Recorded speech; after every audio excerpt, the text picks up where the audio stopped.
Brilliance Audio presents That's Not What Happened by Kody Keplinger.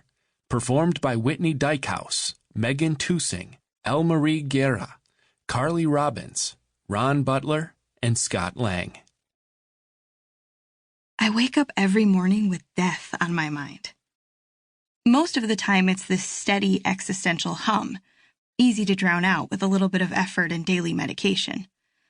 Until the end of February, that is, when the hum starts to build, growing louder and sharper and impossible to ignore, leading up to the anniversary.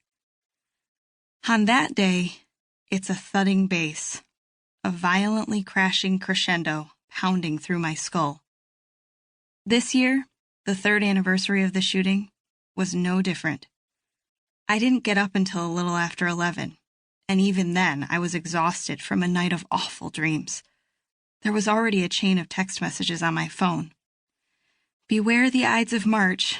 Is everyone okay this morning?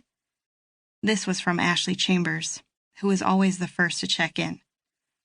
There were 6 of us who witnessed the shooting directly and survived. Before that day, we'd barely known each other. I mean, some of us had classes together. We knew each other's names. Virgil County is tiny and rural after all. But we'd hardly interacted before that day. Since the shooting, though, we've all kept in touch. Well, 5 of us have.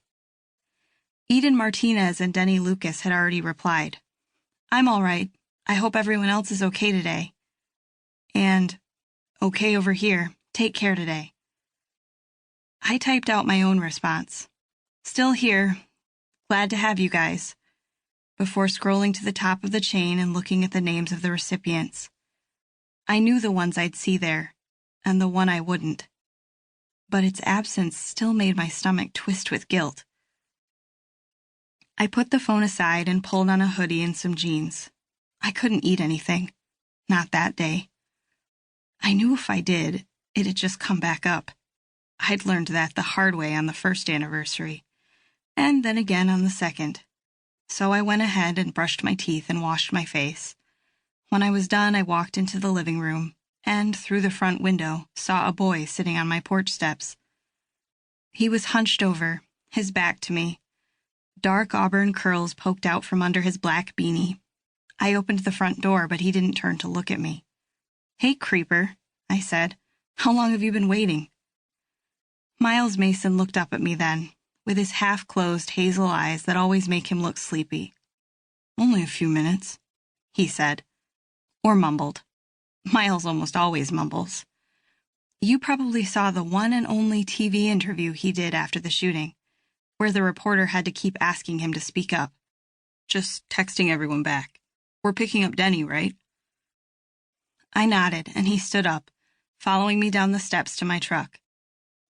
Despite only doing one interview, everyone who followed the shooting remembers Miles. His story got a lot of attention after. He was the unlikely hero. Seriously, that's the wording several articles used.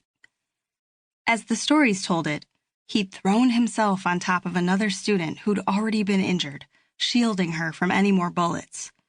The media made a big deal out of the fact that prior to that day, Miles was on the verge of being expelled.